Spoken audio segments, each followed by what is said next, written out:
तो हम लोग सॉलिड स्टेट के लास्ट वाले टॉपिक पर आ रहे थे। आज हम लोग डिफेक्ट डिस्कस करेंगे पॉइंट डिफेक्ट के बारे में। इसे इम्परफेक्शन इन क्रिस्टलाइन सॉलिड भी कहा जाता है। इम्परफेक्शन का मतलब होता है डेविएशन। आइडियल क्रिस्टलाइन अरेंजमेंट से किसी भी प्रकार का डेविएशन हो, किसी भी प्रकार का डिफेक्ट हो, that is called imperfection in crystalline solid. Ideal crystalline arrangement सिर्फ एब्सोल्यूट जीरो टेम्परेचर पे पॉसिबल है, यानी कि नॉर्मल कंडीशन में उसमें भी किसी न किसी तरीके का डिफेक्ट जरूर होगा। और हम लोग को 3 डिफेक्ट पढ़ना है, जिसमें से सबसे पहले है अस्टिक्योमेट्रिक डिफेक्ट। अस्टिक्योमेट्रिक डिफेक्ट ये पॉइंट डिफेक्ट के टाइप में है। थोड़ा सा और पीछे चलते हैं, वहां बताया गया कि अगर लैटिस साइट पर कंस्टिट्यूएंट्स एटम के पोजीशन में डिफरेंस आ रहा है, वहां पर डेविएशन है, तो उसे पॉइंट डिफेक्ट कहा जाता है। जैसे ये एक आइडियल क्रिस्टलाइन अरेंजमेंट को रिप्रेजेंट कर रहा है। यहाँ 2 कंस्टिट्यूएंट है, एक जो देख रहे हो कि कंप्लीट डॉट और यहाँ पर ये सर्कल से रिप्रेजेंट किया गया है, ये आइडियल अरेंजमेंट है। ये क्रिस्टलाइन फॉर्म को रिप्रेजेंट कर रहा है, क्योंकि यहाँ एक रेगुलर पैटर्न बन रहा है, लॉन्ग रेंज ऑर्डर बन रहा है। तो अगर कोई एटम अपना पोजीशन छोड़ रहा है या बाहर से कोई एटम आ रहा है, तो उसे पॉइंट डिफेक्ट कहा जाता है। और अगर ये डिफेक्ट पूरे लैटिस साइड के पूरे सीरीज में कहीं पर हो, लेफ्ट में, राइट में, ऊपर में या नीचे में, तब उसे लाइन डिफेक्ट कहा जाता है। 12th के सिलेबस में हम लोग को लाइन डिफेक्ट नहीं पढ़ना है, हम लोग को पॉइंट डिफेक्ट पढ़ना है। और पॉइंट डिफेक्ट में 3 है, stoichiometric defect, non stoichiometric defect and impurity defect. एक एक करके बात करेंगे। अस्टिक्योमेट्रिक डिफेक्ट में सबसे पहले हम लोग को समझना होगा कि अस्टिक्योमेट्रिक कंपाउंड किसे कहते हैं। एक सिंपल एग्जांपल बताते हैं। मान लीजिए कि केमिकल सब्सटेंस का फार्मूला है XY और इसके कंस्टिट्यूएंट का क्रिस्टलाइन स्टडी किया गया क्रिस्टलाइन स्ट्रक्चर का, तो इसमें X का नंबर आ रहा है 100 और Y का नंबर भी आ रहा है 100। अब क्या है कि इनके मॉलिक्यूलर फार्मूला में अगर X और Y का रेशियो देखा जाए तो ये रेशियो 1:1 है, और इसके क्रिस्टल स्ट्रक्चर में इसके कंस्टिट्यूएंट का रेशियो देखा जाए तो यहाँ पर भी 100:100, यानी कि ये वैल्यू 1:1 होगी। तो इस तरह के कंपाउंड को हम लोग अस्टिक्योमेट्रिक कंपाउंड कहेंगे, और इनमें जो डिफेक्ट प्रेजेंट होगा दैट इज कॉल्ड अस्टिक्योमेट्रिक डिफेक्ट। अब एक दूसरा एग्जांपल बताते हैं। दूसरा मान लीजिए कि ये कंपाउंड है A2B। इनके क्रिस्टल स्ट्रक्चर का स्टडी किया गया तो A का नंबर सपोज आ गया 199 और B का नंबर है 100। यहाँ A2B में अगर A और B का रेशियो आपसे पूछा जाए तो यहाँ पर इनका रेशियो आता है 2:1, और A और B अगर इस जगह पर इनके रेशियो पूछा जाए तो यहाँ पर A:B का रेशियो 1.99:1 आ रहा है। तो अब देखो इन दोनों में क्या फर्क है। यहाँ पर इनके कंस्टिट्यूएंट्स का रेशियो मॉलिक्यूलर फार्मूला और क्रिस्टल लैटिस दोनों जगह पर सेम आ रहा है, तो वैसे कंपाउंड को स्टिक्योमेट्रिक कंपाउंड कहते हैं, and the defect in such compound is called stoichiometric defect. जबकि इस कंडीशन में देखो इनके मॉलिक्यूलर फार्मूला में जो रेशियो है वो स्लाइटली डिफर कर रहा है इनके क्रिस्टल लैटिस में कंस्टिट्यूएंट के रेशियो से। ये 1.99 हो गया, वही 200 होता तो ये भी 2:1 में रहता। तो अगर थोड़ा सा ज्यादा ये 201 और ये 100 होता तो वहां पर भी वो डिफर हो जाता। तो वैसे कंपाउंड को नॉन स्टिक्योमेट्रिक कंपाउंड कहते हैं, और इसके डिफेक्ट को नॉन स्टिक्योमेट्रिक डिफेक्ट कहते हैं। अभी जो सबसे पहले हम लोग डिस्कस कर रहे हैं वो स्टिक्योमेट्रिक डिफेक्ट के बारे में डिस्कस कर रहे हैं। और स्टिक्योमेट्रिक डिफेक्ट में 4 डिफेक्ट होता है। यहाँ देखो सारे कंस्टिट्यूएंट्स अपने अपने क्रिस्टल लैटिस में प्रेजेंट है, तो ये आइडियल क्रिस्टलाइन अरेंजमेंट को रिप्रेजेंट कर रहा है। लेकिन अगर इसे और इसे हम लोग कंपेयर करेंगे तो यहाँ पर बाहर से कुछ कंस्टिट्यूएंट अंदर में इंटर कर गया, और ये इंटरस्टिशियल साइट है। क्लोज पैकिंग अरेंजमेंट में जो वैकेंट स्पेस रह जाता है, जैसे टेट्राहेड्रल और ऑक्टाहेड्रल, इसी को इंटरस्टिशियल साइट कहा जाता है। तो बाहर से कुछ कंस्टिट्यूएंट्स इंटर कर गए और इंटरस्टिशियल साइट को ऑक्युपाई कर गए। देख रहे हो कि रेशियो में फर्क नहीं होना चाहिए, इसलिए जितना ये कंप्लीट डॉट और सर्किल ये इंटर किया है दोनों का नंबर बराबर है। इस तरह के डिफेक्ट को इंटरस्टिशियल डिफेक्ट कहते हैं। और अगर यहां देखा जाए तो कुछ कंस्टिट्यूएंट्स अपने क्रिस्टल लैटिस को छोड़कर बाहर चला गया और यहां ये वैकेंसी क्रिएट किया है। इस डिफेक्ट को वैकेंसी डिफेक्ट कहा जाता है। अब अगर डेंसिटी कंपेयर करना हो आइडियल क्रिस्टलाइन अरेंजमेंट से, तो यहां आप देखोगे कि बाहर से कंस्टिट्यूएंट्स अंदर में इंटर किया है, इसलिए इनका डेंसिटी इंक्रीज कर जाएगा। तो इंटरस्टिशियल साइट इंटरस्टिशियल डिफेक्ट में डेंसिटी इंक्रीज करता है, जबकि वैकेंसी डिफेक्ट में कंस्टिट्यूएंट्स लैटिस साइट को छोड़कर बाहर निकला है, यानी कि इस जगह पर इनका डेंसिटी डिक्रीज कर जाएगा। ये दोनों डिफेक्ट नॉन आयोनिक सॉलिड के केस में होता है, यानी कि जहां पर कंस्टिट्यूएंट्स आयोनिक नहीं, नॉन आयोनिक हो। वहीं अगर कंस्टिट्यूएंट्स आयोनिक नेचर का है तो थोड़ा सा फर्क पड़ जाएगा। जैसे इसी में मान लिया कि ये डॉट कैटायन को रिप्रेजेंट कर रहा है और ये सर्किल अनायन को रिप्रेजेंट कर रहा है। तो अगर कुछ कंस्टिट्यूएंट्स अपने लैटिस साइट को छोड़कर, जैसे ये यहां से छोड़कर इस जगह पर ये जगह खाली हो गया और यहां से छोड़कर इस वाले जगह पर चला है, तो इस डिफेक्ट को कहा जाएगा फ्रेंकल डिफेक्ट। और अगर इक्वल नंबर में कैटायन और अनायन अपने लैटिस साइट को छोड़कर बाहर चले गए, तो इस डिफेक्ट को कहा जाएगा स्कॉटकी डिफेक्ट। देखो यहां बाहर से नहीं आया, यही का इस जगह को छोड़कर इस वाले पोजीशन पर चला गया, यानी कि फ्रेंकल डिफेक्ट में डेंसिटी अनअफेक्टेड होगा। और यहां कौन आएगा? कैटायन। कैटायन का साइज अगर अनायन से छोटा हो तो वैसे कंडीशन में फ्रेंकल डिफेक्ट होता है।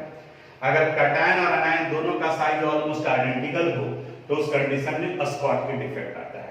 और स्कॉटकी डिफेक्ट में इक्वल नंबर ऑफ कैटायन और अनायन अपने लैटिस साइट को छोड़कर बाहर निकलता है, यानी यहां से भी ये निकला कैटायन और इस जगह से अनायन, तो ये स्कॉटकी डिफेक्ट। कई बार पूछा हुआ क्वेश्चन एग्जामिनेशन में फ्रेंकल डिफेक्ट और स्कॉटकी डिफेक्ट में डिफरेंस बताइए। दोनों आयोनिक सॉलिड के केस में आता है। Frenkel defect arises if the size of cation is smaller than the size of anion. Schottky defect arises if the size of cation and anion are almost identical. ये दोनों बराबर हैं। In Frenkel defect density unaffected, क्योंकि density तो घटता या बढ़ता तब जब बाहर से अंदर में चले आए या अंदर से बाहर में चला है। यहाँ तो अपने ही लैटिस साइट को छोड़कर इंटरस्टिशियल साइट को ऑक्युपाई कर लिया, तो यहाँ डेंसिटी अनअफेक्टेड होता है, जबकि स्कॉटकी डिफेक्ट में डेंसिटी डिक्रीज करता है। कई बार 1 मार्क्स के क्वेश्चन में भी ये डेंसिटी से रिलेटेड दे देता है कि किस डिफेक्ट में डेंसिटी इंक्रीज करता है या कहाँ अनअफेक्टेड होता है, कहाँ डिक्रीज करता है। तीसरा, इसके एग्जांपल से भी आप याद रखो कि कहाँ पर क्या होगा। यहाँ इंटरस्टिशियल साइट को ऑक्युपाई करता है और यहाँ equal number of cation and ion leave their lattice site. तो डिफरेंस आप अपने से रखोगे। तो टोटल 4 था, interstitial, vacancy, Frenkel and Schottky. Difference कहां पर है? इंटरस्टिशियल और वैकेंसी नॉन आयोनिक सॉलिड में, फ्रेंकल डिफेक्ट और स्कॉटकी डिफेक्ट ये आयोनिक सॉलिड में होता है। स्कॉटकी डिफेक्ट बिल्कुल वैकेंसी डिफेक्ट जैसा ही है, यहां पर भी डेंसिटी डिक्रीज करता है।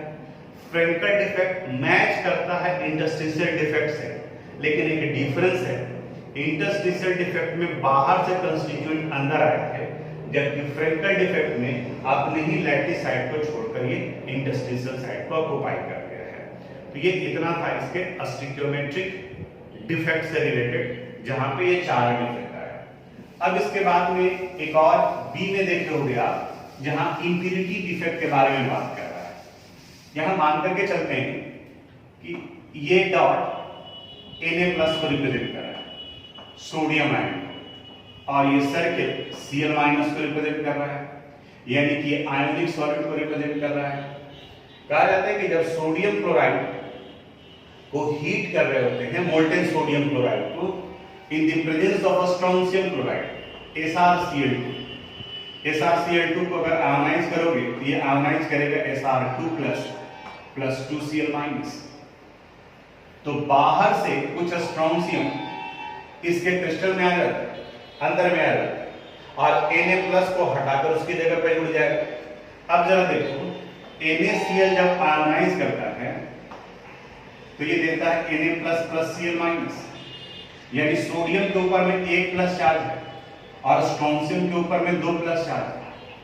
तो अगर सोडियम आयन को हटाकर उसकी जगह पर स्ट्रोंशियम आयन इंटर करता है, तो इलेक्ट्रिकल न्यूट्रलिटी को मेंटेन करने के लिए चार्ज में फर्क नहीं पड़ना चाहिए, तो जितना स्ट्रॉन्शियम एंटर करेगा उसके जस्ट डबल Na+ को वो बाहर करेगा। अगर 1 स्ट्रॉन्शियम एंटर किया यानी कि 2+ चार्ज आया तो यहां से 2 Na+ बाहर निकलेगा। तो एक की जगह पर तो स्ट्रॉन्शियम ऑक्युपाई करेगा और एक खाली बचा रहेगा।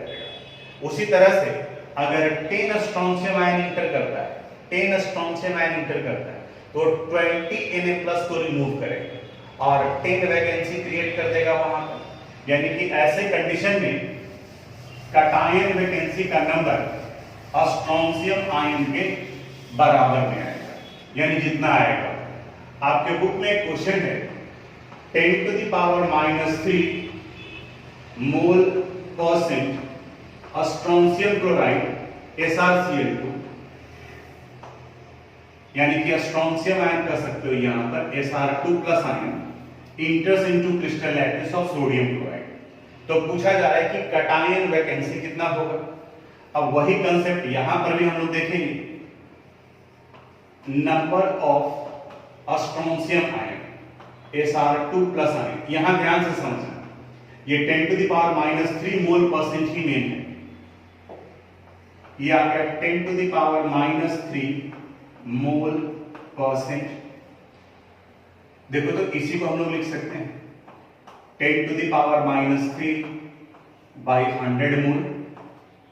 जैसे अगर 5% रहता तो 5/100, 12% रहता तो 12/100। तो यहाँ 10⁻³ मोल परसेंट है तो इसका मतलब है 10⁻³ मोल डिवाइडेड बाई 100, यानी यहां लिख सकते हैं हम लोग 10⁻5 मोल। अगर इसको नंबर में रिप्रेजेंट करें तो 10⁻5 इंटू मोल का मतलब होता है गैडो नंबर 6.022 इंटू 10⁻23, यानी 6.022 इंटू 10⁻18। ये नंबर किसका निकला? स्ट्रॉन्शियम आयन का। अभी हम लोग डिस्कस किए कि number of cation vacancy number of strontium ion के बराबर होगा। Cation vacancy is equal to number of strontium ion Sr2+ ion, यानी कि यहां पर इसका आंसर आएगा 6.022 इंटू 10⁻18। अब यहां थोड़ा कॉमन सेंस लगाओगे। अब अगर वही कहता कि NaCl में ऐड कर दिया गया Al3+ आयन, तो आप जरा ध्यान से देखो, 1 एल्यूमिनियम आयन अगर इंटर करेगा तो 3 Na+ को रिमूव करेगा। तो यहां पर कैटायन वैकेंसी एल्यूमिनियम आयन के नंबर का जस्ट डबल हो जाता है। बिल्कुल एकदम सोचोगे लॉजिकली, 3+ है, ये 3 सोडियम को रिमूव कर दिया, एक सोडियम की जगह पर ये बैठ गया तो बाकी 2 तो खाली रह गया, यानी कि जितना एल्यूमिनियम इंटर करेगा उसका जस्ट डबल खाली हो जाएगा। लेकिन स्ट्रॉन्शियम के केस में 2+ है तो एक स्ट्रॉन्शियम आयन अगर इंटर करेगा तो 2 Na+ को रिमूव किया, उस 2 में से एक की जगह पर स्ट्रॉन्शियम आयन आकर बैठ गया और एक खाली रह गया। उसी खाली को हम लोग कैटायन वैकेंसी कहते हैं, यानी कि number of cation vacancy is equal to number of strontium ion. जबकि ऐसे कंडीशन में जस्ट डबल हो जाता तो क्या ऐड किया जा रहा है उसके अनुसार से आप देखोगे। तो ये क्वेश्चन आपके एनसीईआरटी बुक में था। यहां पर स्टार्टिंग में आपको लिखना चाहिए जो स्टेटमेंट अभी बोल रहे थे वो, कि each strontium ion replaces 2 Na+ ion from their crystal lattice, occupied the position of 1 Na+ ion and create 1 cation vacancy. It means 1 strontium ion create 1 cation vacancy, that is number of cation vacancy is equal to number of strontium ion। और उसके बाद में बाकी का ये numerical आपको बनाना चाहिए। तो 2 डिफेक्ट अभी हम लोग डिस्कस किए। एक डिफेक्ट में आया था स्टिक्योमेट्रिक डिफेक्ट और दूसरा इम्प्यूरिटी डिफेक्ट। स्टिक्योमेट्रिक डिफेक्ट में 4 था, interstitial, vacancy, Frenkel and Schottky, जिसमें से फ्रेंकल और स्कॉटकी ज्यादा इंपॉर्टेंट है आपके लिए। इंटरस्टिशियल और vacancy defect non ionic solid के केस में, इंटरस्टिशियल डिफेक्ट में डेंसिटी इंक्रीज करता है, वैकेंसी डिफेक्ट में डेंसिटी डिक्रीज करता है। फ्रेंकल डिफेक्ट और स्कॉटकी डिफेक्ट ये आयोनिक सॉलिड में होता है। अगर कैटायन का साइज छोटा है अनायन से तो फ्रेंकल डिफेक्ट होगा, अगर कैटायन और एनायन का साइज बराबर है तो स्कॉटकी डिफेक्ट होगा। फ्रैंकल डिफेक्ट में some cation leave their lattice site and occupy the interstitial site and therefore density unaffected. In a Schottky defect, equal number of cation and ion leave their lattice site and create vacancy and therefore density decreases. ये इतना कुछ था, इसको complete करना। अब हम लोग last वाले डिफेक्ट यानी कि नॉन स्टिकियोमेट्रिक डिफेक्ट के बारे में बात कर रहे हैं। नॉन स्टिकियोमेट्रिक का मतलब होता है if the ratio of constituents in their molecular formula and in their crystal lattice are not identical, then the compound is called non-stoichiometric compound, and defect in such compound is called non-stoichiometric defect. यहाँ पर एक आयनिक solid को represent किया गया है, जहाँ पर A के ऊपर पॉजिटिव चार्ज है, B के ऊपर भी निगेटिव चार्ज है। ये एक आइडियल क्रिस्टलाइन अरेंजमेंट को रिप्रेजेंट कर रहा है। अगर मेटल और नॉन मेटेलिक एटम को देखें तो जाहिर सा बात है कि मेटल पॉजिटिव चार्ज एक्वायर करेगा और नॉन मेटल निगेटिव चार्ज। यहाँ जो गौर करने वाली बात है वो इनका नंबर A प्लस और B माइनस का नंबर देखो। A प्लस का नंबर यहाँ 2, 3, 4, 5, 6 है और B माइनस का नंबर 1, 2, 3, 4, 5 and 1, 6 है। यानी कि यहाँ 6:6 और ये कंपाउंड का फार्मूला है AB। तो अभी ये आइडियल है क्योंकि मॉलिक्यूलर फार्मूला में भी A और B का रेशियो 1:1 है और इसके क्रिस्टल लैटिस में भी A और B का रेशियो 1:1, 6:6 है। अब इसमें दो डिफेक्ट है, एक मेटल एक्सेस डिफेक्ट और दूसरा metal deficient defect. Metal excess defect का मतलब हुआ कि मेटल का नंबर बढ़ जाए। अब मेटल का नंबर दो तरीके से बढ़ सकता है, या तो मेटल इंटरस्टिशियल साइट को ऑक्यूपाई कर ले, क्रिस्टल लैटिस में आ जाए तो मेटल का नंबर बढ़ जाएगा, या फिर दूसरा ऑप्शन है कि नॉन मेटल बाहर चला जाए। तो अगर नॉन मेटल बाहर चला जाएगा तो जाहिर सा बात है कि वहां पर भी मेटल का डिफिशिएंसी, मेटल का एक्सेस हो जाएगा क्योंकि नॉन मेटल कम होंगे। दोनों कंडीशन को देखते हैं। अभी एक आइडियल क्रिस्टलाइन अरेंजमेंट को रिप्रेजेंट कर रहा है। कहीं से मेटल इंटर कर गया क्रिस्टल लैटिस में, जैसे ये देखो यहाँ A+ आ गया इस जगह पर, लेकिन इलेक्ट्रिकल न्यूट्रलिटी में कोई फर्क नहीं पड़ना चाहिए। तो उस इलेक्ट्रिकल न्यूट्रलिटी को मेंटेन करने के लिए इतनी ही पॉजिटिव चार्ज के बराबर का इलेक्ट्रॉन भी इंटर करेगा क्रिस्टल लैटिस में। ये यहाँ क्रिस्टल लैटिस में आ गया, दोनों मेंटेन करने के लिए। अब जब यहाँ पर A+ और B- का देखोगे तो अभी भी फॉर्मूला तो कंपाउंड का AB ही था, यानी कि 1:1, लेकिन अब इस क्रिस्टल लैटिस में A+ का नंबर 7 हो गया और B- का नंबर 6 हो गया। तो अब देखो तो यहाँ A और B का रेशियो 1:1 रहा क्या, यानी कि नॉन स्टिकियोमेट्रिक कंपाउंड आ गया, ये 7:6 में कन्वर्ट कर गया और इस डिफेक्ट की वजह से डेंसिटी इंक्रीज करेगा और इसे कहते हैं metal excess defect due to extra cation. यानी कि in this defect some cation enter into interstitial site, enter into crystal lattice and occupy the interstitial site and increase the density of crystal lattice. And to maintain the electrical neutrality, equal number of electron also enters into crystal lattice. वो भी इसके crystal lattice में enter कर रहा है। दूसरा हो सकता है अनायन वैकेंसी। अनायन वैकेंसी में भी मेटल का नंबर ज्यादा हो जाएगा। जैसे आप इमेजिन करो कि यहां से ये B बाहर चला गया, अपने इलेक्ट्रॉन को छोड़ करके इलेक्ट्रॉन को यहीं छोड़ दिया ताकि इलेक्ट्रिकल न्यूट्रलिटी मेंटेन हो। जैसे आप पढ़ेंगे तो वहां पर एग्जाम्पल्स भी बताएं कि किस कंडीशन में आता है। सोडियम क्लोराइड को अगर सोडियम वेपर के साथ में हीट कर रहे हैं तो सोडियम जो बाहर में है उसके साथ में क्लोरीन कंबाइन कर देता है।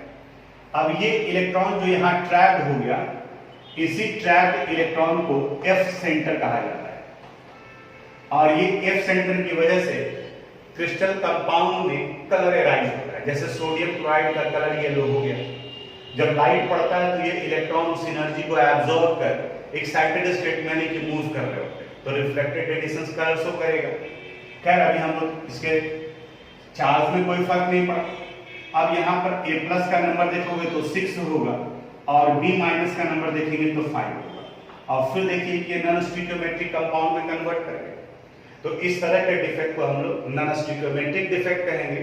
और यहाँ भी मेटल का नंबर ज्यादा है, but this is due to anion vacancy, यानी कि यहाँ अनायन के बाहर निकलने की वजह से। तो ये पहला टाइप हो गया।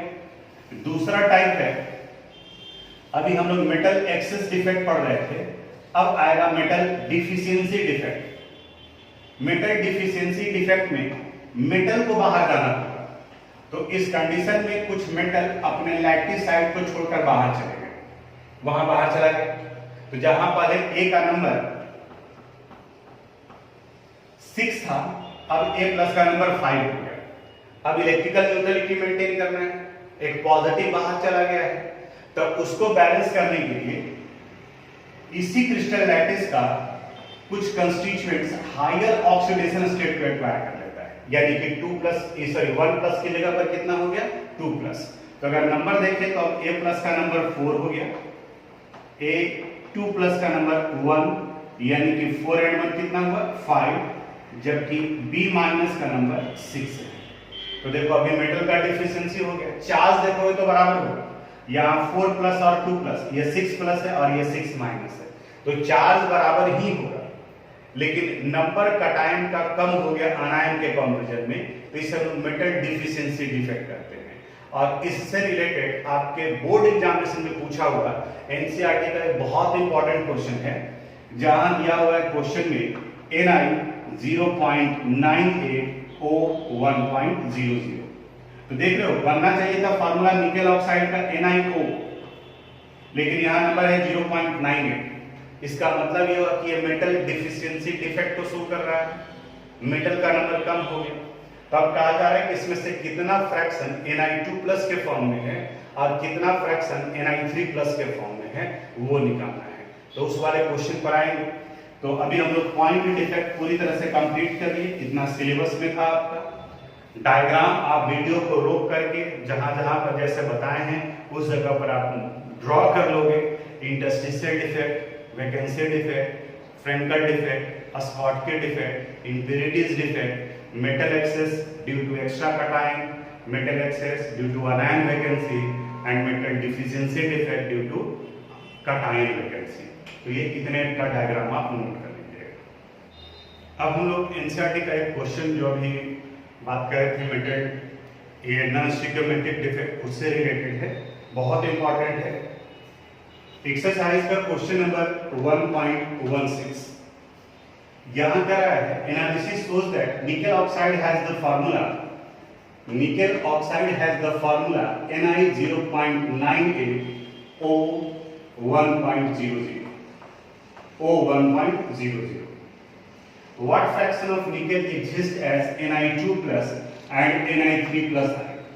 यानी आपसे पूछा जा रहा है कि Ni2 plus के फॉर्म में कितना है और Ni3 plus के फॉर्म में कितना है, ये निकालना है आप।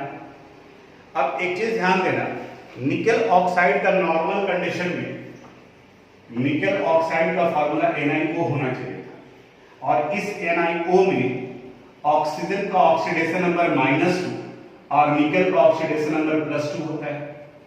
लेकिन कुछ निकेल बाहर चला गया, 1 की जगह पर ये 0.98 है, तो इस वजह से इसको +2 का बराबर शो करने के लिए कुछ +3 के फॉर्म में कन्वर्ट करेगा। अब देखिए, अगर मान लिया कि Ni2 प्लस का नंबर x है, नंबर ऑफ, ध्यान से समझना थोड़ा सा, number of Ni2 plus ion is equal to x, इसे हम लोग x मान लिए। Therefore number of Ni3 plus ion it would be equal to 0.98 minus x हो जाएगा, क्योंकि ये Ni2 प्लस और Ni3 प्लस ये दोनों मिलकर 0.98 नंबर के बराबर में है। यहां तक क्लियर? निकेल ऑक्साइड में ऑक्सीजन का ऑक्सीडेशन नंबर -2, तो निकेल का ऑक्सीडेशन नंबर कितना होना चाहिए +2, और ये +2 ये दोनों मिलकर के शो करेगा। According to question Ni2 plus का नंबर x है, तो x into 2 plus Ni3 plus का नंबर 0.98 है, तो 0.98 minus x into 3 it would be equal to 2। फिर से ये 2 क्यों आया? क्योंकि आपको निकेल ऑक्साइड देना है, तो निकेल ऑक्साइड में ऑक्सीजन का -2 है, तो निकेल का +2 होगा। यहाँ पर भी ऑक्सीजन का -2 है तो निकल का +2 होना चाहिए, और ये +2 ये सारे एटम मिल करके शो करेंगे। तो यहाँ इसके ऊपर में 2 प्लस है और नंबर x है, तो 2 × x, इनका चार्ज 3 प्लस है और नंबर 0.98 - x है, तो इसलिए इसको 3 से मल्टीप्लाई कर दें। अब यहाँ पर ये वैल्यू आ जाएगा 2x प्लस 0.98 को मल्टीप्लाई करोगे तो यहाँ 2.94 - 3x = 2। यहाँ 2x है और यहाँ 3x है, इसको उधर ले जाते हैं तो यहाँ ये वैल्यू आ जाएगा -x would be equal to 2 - 2.94 - x is equal to -0.94, या कह सकते हैं x is equal to 0.94। x का नंबर निकल गया, that is number of Na2 plus, it is equal to number of Na2 plus is equal to x is equal to 0.94 और number of Na3 plus it is equal to 0.98 minus 0.94, it means 0.04। ये number आया। अब वैसे question में दिया हुआ है fraction और आंसर दिया हुआ है परसेंटेज, तो फ्रैक्शन में अगर निकालना होता तो सिर्फ डिवाइड कर देते टोटल नंबर से, और फ्रैक्शन है तो वहां पर 100 से मल्टीप्लाई करेंगे। अब यहां पर percentage of Na2 plus ion it would be equal to Na2 plus का टोटल नंबर कितना आ गया है 0.94, टोटल नंबर निकल का कितना है 0.98, इंटू करोगे 100 तो ये वैल्यू आ जाएगा 96%। अब बाकी दूसरे का या तो फॉर्मूला से निकाल सकते हैं या फिर इसमें से माइनस कर दो। Number of Na3 plus ion it would be equal to 100 minus 96 यानी 4%, या तो फिर आप ये फॉर्मूला भी यूज कर सकते हो 0.4 डिवाइडेड बाय 0.98 इनटू 100, तो ये भी 4 के अप्रॉक्सीमेट आएगा। तो बहुत इंपॉर्टेंट क्वेश्चन, क्वेश्चन में थोड़ा सा गड़बड़ है। क्वेश्चन पूछ रहा है फ्रैक्शन और आंसर दिया है परसेंटेज में। अगर एग्जैक्ट आप फ्रैक्शन में ही निकालना चाहते हैं तो ये 100 को यूज नहीं करो, तो यहाँ ये वैल्यू आ जाएगा 0.96 और यहाँ ये वैल्यू आ जाएगा 0.04, तो ये इस अनुसार से निकल सकता है। तो ये आपका जितना सिलेबस में था उसके अनुसार से कंप्लीट हुआ। एक छोटा सा पोर्शन डिलीट किया है, इलेक्ट्रिकल प्रॉपर्टीज और मैग्नेटिक प्रॉपर्टीज, उसे भी हम कंप्लीट करा देते हैं, तो ये पूरा चैप्टर कंप्लीट हो जाएगा। इलेक्ट्रिकल प्रॉपर्टीज यानी कि कंडक्टिविटी के अनुसार से सब्सटेंस को 3 पार्ट में बांटा गया है, कंडक्टर, सेमीकंडक्टर एंड इंसुलेटर। यहां पर आप देखोगे तो एक वैल्यू दिया हुआ है इनके कंडक्टिविटी का, इलेक्ट्रोकेमिस्ट्री में भी हम लोग पढ़े थे। कंडक्टिविटी का वैल्यू सॉलिड के केस में रेंजिंग करता है 10⁻⁻10 से 10⁻7 ohm inverse metre. Ohm inverse की जगह पर सीमेंस भी रख सकते हैं, यानी कि सीमेन मीटर इनवर्स भी लिखा जा सकता है।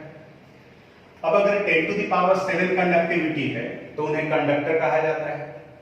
10⁻20 से 10⁻10 के बीच में है तब उन्हें इंसुलेटर कहा जाता है, और अगर इनके बीच का इंटरमीडिएट वैल्यू वो शो कर रहा है तब उसे हम लोग सेमीकंडक्टर कहते हैं।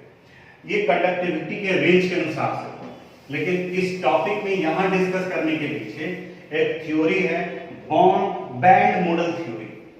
ये बैंड मॉडल थ्योरी बताता है कि किसी भी सब्सटेंस में, थोड़ा सा 11th में चलो, मॉलिक्यूलर ऑर्बिटल थ्योरी पढ़ते हैं तो उसमें बॉन्डिंग और एंटी बॉन्डिंग मॉलिक्यूलर ऑर्बिटल बने थे। तो पहले हम लोग नीचे वाले यानी कि बॉन्डिंग मॉलिक्यूलर ऑर्बिटल को फिल करते थे और फिर इलेक्ट्रॉन बचा रहता था तो एंटी बॉन्डिंग मॉलिक्यूलर ऑर्बिटल में जाते थे। तो उसी तरह से यहाँ पे बैंड मॉडल थ्योरी बताता है कि किसी भी सॉलिड सब्सटेंस में एक फील्ड बैंड होता है जहां पे इलेक्ट्रॉन प्रेजेंट होते हैं, उन्हें वैलेंस बैंड कहा जाता है, और दूसरा इम्पिटी ऑर्बिटल के कॉम्बिनेशन से जो बैंड बनता है उन्हें कंडक्शन बैंड कहा जाता है। ये इम्पिटी बैंड यानी कि कंडक्शन बैंड और वैलेंस बैंड, इन दोनों के बीच के एनर्जी गैप के अनुसार से सब्सटेंस को कंडक्टर, सेमीकंडक्टर और इंसुलेटर में हम लोग क्लासिफाई करते हैं। जैसे ये नीचे का पार्ट अगर वैलेंस बैंड को रिप्रेजेंट करता है, यहाँ ये वैलेंस बैंड है और इस जगह पर ये कंडक्शन बैंड है, तो आप देख रहे हो कि यहाँ पर ये बिल्कुल कोई गैप नहीं है, समटाइम्स में भी ओवरलैप कर रहा होता है एक दूसरे को, तो आसानी से वैलेंस बैंड से इलेक्ट्रॉन कंडक्शन बैंड में शिफ्ट करता है और ये फॉर्मेशन करता है कंडक्टर का, यानी कि वैसे सॉलिड को कंडक्टर कहा जाता है। और अगर कंडक्शन बैंड और वैलेंस बैंड के बीच में some energy gap, little energy gap, यहाँ कंडक्शन बैंड है और इस जगह पर वैलेंस बैंड है, तब इस कंडीशन में भी इलेक्ट्रॉन जंप करता है, लेकिन इसके कंपैरिजन में यहाँ नंबर ऑफ इलेक्ट्रॉन जो जंप कर रहा है, मूव कर रहा है, उसका वैल्यू कम होता है और इसे हम लोग सेमीकंडक्टर कहते हैं। यानी कि सेमीकंडक्टर का कंडक्टिविटी कंडक्टर के कंपैरिजन में कम है क्योंकि यहाँ इलेक्ट्रॉन का मूवमेंट कम है। एक और चीज पढ़े होंगे कि सेमीकंडक्टर का कंडक्टिविटी इंक्रीज करता है ऑन इंक्रीजिंग द टेम्परेचर, तो जाहिर सा बात है जब आप टेम्परेचर बढ़ाएंगे तो इलेक्ट्रॉन का काइनेटिक एनर्जी बढ़ेगा, वो जंप करेगा, तो इस वजह से कंडक्टिविटी इंक्रीज करता है। लेकिन इंसुलेटर के केस में there is large energy gap between valence band and conduction band. यहाँ वैलेंस बैंड है और यहाँ कंडक्शन बैंड है और इनके बीच में लार्ज एनर्जी गैप है। अब आप चाहे कुछ भी करते रहिए, इलेक्ट्रॉन जंप नहीं करेगा, चाहे कितना भी आप हीट डाल दीजिए। इन्हें इंसुलेटर कहा जाता है। ये हो गया इंसुलेटर, यहाँ कंडक्टर, ये सेमीकंडक्टर और ये इंसुलेटर। जैसे स्टूडेंट भी ये तीनों रेंज का होता है। कुछ स्टूडेंट वैसे होते हैं जिन्हें आप पढ़ाएं या ना पढ़ाएं वो पढ़ ही लेगा, कंडक्टर। कुछ वैसे होते हैं जहां पर टीचर का जरूरत पड़ता है, सेमीकंडक्टर। हम टीचर उन्हें इनिशिएट करते हैं, जैसे अभी इस माहौल में भी हम इनिशिएट कर रहे हैं आपको, तो वो इनिशिएशन से ऊपर में जाता है। ये हो गया सेमीकंडक्टर। और कुछ वैसे भी हैं, आप कुछ भी कर लीजिए कोई फायदा नहीं है, इंसुलेटर आपके साथ में भी। अभी हम स्पेसिफाई नहीं कर कि कौन कंडक्टर है, कौन सेमीकंडक्टर है, कौन इंसुलेटर है, बट इस तरह के रहते हैं आपके साथ में। अब इसके बाद में सेमीकंडक्टर से ही रिलेटेड टर्म आया है डोपिंग। डोपिंग कहा जाता है बाहर से कुछ सब्सटेंस अगर आप ऐड करते हैं, तो बाहर से ऐड कर रहे हैं तो उसे हम लोग इंप्योरिटीज कहते हैं। उस एडेड इंप्योरिटीज को फॉरेन सब्सटेंस कहा जाता है। To increase the conductivity is called doping. और उस डोपिंग से दो तरह का सेमीकंडक्टर बनता है, एक एन टाइप सेमीकंडक्टर और दूसरा P type semiconductor. Generally semiconductor के फॉर्म में ग्रुप 14 एलिमेंट आते हैं। जैसे ग्रुप 14 एलिमेंट में सिलिकॉन आता है। आपको पता होगा कि सिलिकॉन का एटॉमिक नंबर 14 होता है और इनके आउटर मोस्ट ऑर्बिट में 4 इलेक्ट्रॉन होता है, यानी कि हर एक सिलिकॉन 4 कोवेलेंट बॉन्ड का फॉर्मेशन करता है। यहां पर हम समझाना चाह रहे हैं इसके डोपिंग को कि कब एन टाइप सेमीकंडक्टर बनेगा और कब पी टाइप सेमीकंडक्टर बनेगा। थोड़ा ध्यान से समझना। यहाँ ये सिलिकॉन सेमीकंडक्टर है, यानी कि इनके कंडक्टिविटी वैल्यू कम है। अब इसे थोड़ा यूजफुल बनाने के लिए बाहर से हम इसमें सम इंप्योरिटीज ऐड करते हैं। अब इंप्योरिटीज के फॉर्म में आप फास्फोरस भी ले सकते हो। फास्फोरस का एटॉमिक नंबर 15 होता है। इनका कॉन्फ़िगरेशन लिखेंगे तो 285 होगा। ये ग्रुप 15 से आता है। या फिर ग्रुप 13 एलिमेंट का एल्युमिनियम गैलियम भी ले सकते हैं। इनका कॉन्फ़िगरेशन लिखेंगे तो ये 283 आता है। अब आप इमेजिन करो कि पहले फास्फोरस लेकर चल रहे हैं, तो जैसे ही फास्फोरस को डालेंगे इसके क्रिस्टल लैटिस में, तो सिलिकॉन को हटाकर फास्फोरस यहां आ जाएगा। जहां सिलिकॉन के आउटर मोस्ट ऑर्बिट में 4 इलेक्ट्रॉन है, सिलिकॉन का 14 है, इनका कॉन्फ़िगरेशन हो गया 2 8 4। इसके चारों इलेक्ट्रॉन बॉन्ड फॉर्मेशन में इन्वॉल्व थे। अब फास्फोरस के आने की वजह से इसके आउटर मोस्ट ऑर्बिट में 5 इलेक्ट्रॉन है, तो ये 1 इलेक्ट्रॉन एक्स्ट्रा बचा हुआ रह जाएगा। और इसी फ्री और मूवेबल इलेक्ट्रॉन की वजह से इनका कंडक्टिविटी वैल्यू बढ़ जाता है। और चूंकि ये इलेक्ट्रॉन के ऊपर में नेगेटिव चार्ज है, तो इसलिए इस तरह के सेमीकंडक्टर को एन टाइप सेमीकंडक्टर कहा जाता है। ये सारा पार्ट आपके मॉडर्न फिजिक्स में रिपीट होगा और जितना बता रहे हैं उससे ज़्यादा एडवांस फॉर्म में वहाँ रिपीट होगा। लेकिन हमें जितना केमिस्ट्री में पढ़ना है वो हम आपको बता रहे हैं। तो if electron rich impurities are added in semiconductor, then we get n-type semiconductor and the conductivity of semiconductor increases due to the presence of free or movable electron। वही आप इमेजिन करो कि इस सिलिकॉन को हटाकर इसकी जगह पर एल्युमिनियम को डाल दिया, तो एल्युमिनियम के आउटर मोस्ट ऑर्बिट में तो 3 इलेक्ट्रॉन है, जबकि यहां सिलिकॉन 4 बॉन्ड का फॉर्मेशन किया था। तो इस सिलिकॉन का 1 इलेक्ट्रॉन खाली बचा रह गया और यहां पर एक खाली वैकेंसी क्रिएट हो गया, क्योंकि यहां ये बॉन्ड बनाना चाहेगा तो एल्युमिनियम भी इलेक्ट्रॉन देगा तभी तो बॉन्ड बनेगा। तो अब इस जगह पर एक पॉजिटिव होल का क्रिएशन होता है और इस होल की वजह से अगर ये इलेक्ट्रॉन यहां शिफ्ट किया तो फिर दूसरे इलेक्ट्रॉन यहां आएंगे, फिर तीसरा इलेक्ट्रॉन यहां आएगा, जहां जहां वैकेंसी क्रिएट होगा उसको फिल करने के लिए। जैसे आपको पता होगा कि अगर कहीं पर एयर का प्रेशर कम है तो उसे फिल करने के लिए दूसरी जगह से एयर इंटर करता है, फिर वहां वैकेंसी क्रिएट हुआ, वहां फिर दूसरा आता है और इसी तरह से एयर जनरेट करता है, हवा बनता है। उसी तरह से इसकी वजह से, इस पॉजिटिव होल की वजह से पी टाइप सेमीकंडक्टर का फॉर्मेशन होता है और यहां इलेक्ट्रॉन का मूवमेंट इंक्रीज करता है। मेन यही पार्ट आपको याद रखना है कि अगर इलेक्ट्रॉन डिफिशिएंट इंप्यूरिटीज डाला गया तो पी टाइप सेमीकंडक्टर, अगर इलेक्ट्रॉन रिच इंप्यूरिटीज डाला गया तो एन टाइप सेमीकंडक्टर का फॉर्मेशन होता है और ये डोपिंग कहा जाता है। इसके बाद आते हैं मैग्नेटिक प्रॉपर्टीज पर। इलेक्ट्रॉन चार्ज पार्टिकल है और आप फिजिक्स में पढ़े होंगे कि चार्ज पार्टिकल के मूवमेंट की वजह से इलेक्ट्रिक और मैग्नेटिक फील्ड जनरेट होता है, यानी कि सब्सटेंस में मैग्नेटिक प्रॉपर्टीज इलेक्ट्रॉन की वजह से आता है। और इसमें स्टार्टिंग का तो पैरामैग्नेटिक और डायमैग्नेटिक हम लोग पढ़ चुके हैं।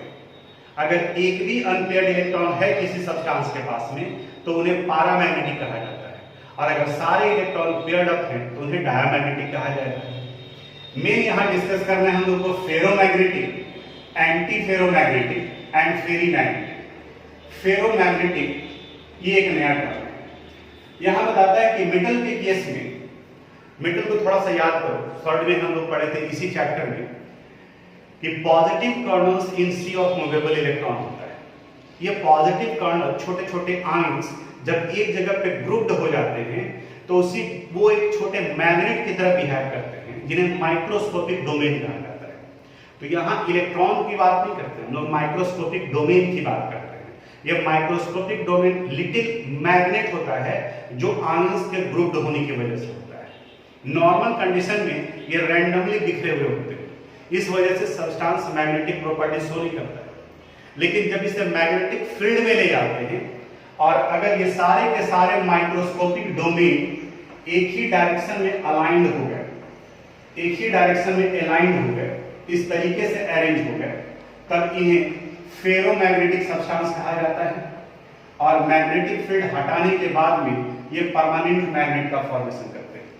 It strongly attracted in magnetic field. वहीं अगर ये माइक्रोस्कोपिक डोमेन का अलाइनमेंट पैरेलल और एंटी पैरेलल दोनों डायरेक्शन में हो, इक्वल नंबर में, तो एक के द्वारा जो मैग्नेटिक प्रॉपर्टीज क्रिएट होगा वो दूसरे के द्वारा कैंसिल आउट कर दिया जाएगा।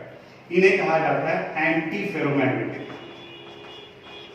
एंटी फेरोमैग्नेटिक, एंटी फेरोमैग्नेटिक, यानी कि स्ट्रांगली अट्रैक्ट होंगे, इनका मैग्नेटिक प्रॉपर्टीज खत्म। और वही अगर अनइक्वल नंबर में हो, यानी कि क्लॉकवाइज, पैरेलल और एंटी पैरेलल हो लेकिन अनइक्वल नंबर में, तब इन्हें कहा जाता है फेरीमैग्नेटिक। तो ऐसे सब्सटेंस को हम लोग फेरीमैग्नेटिक कहते हैं और इनका मैग्नेटिक प्रॉपर्टी फेरोमैग्नेटिक से कम लेकिन पैरामैग्नेटिक से ज्यादा होता है। तो इन तीनों का डायग्राम आप बनाओगे कि आपके मैग्नेटिक प्रॉपर्टी से था। हालांकि ये सिलेबस से रिमूव किया है इस वजह से क्योंकि ये फिजिक्स में भी रिपीट हो रहा है। तो अगर गौर से देखोगे आप तो कई जगह पर वो टॉपिक हटाया है थोड़ा दिमाग लगा करके कि स्टूडेंट का बहुत ज्यादा नुकसान नहीं, एग्जामिनेशन में नहीं आएगा क्वेश्चन इस पोर्शन से, लेकिन ये टॉपिक कहीं ना कहीं आपको फिजिक्स वगैरह में भी पढ़ना है, तो इस वजह से यहाँ ये रिमूव किया है। तो यहाँ ये सॉलिड स्टेट चैप्टर आज कंप्लीट हुआ। अब इसके बाद में अगले क्लास में एक नया चैप्टर स्टार्ट करेंगे। आज यहीं तक।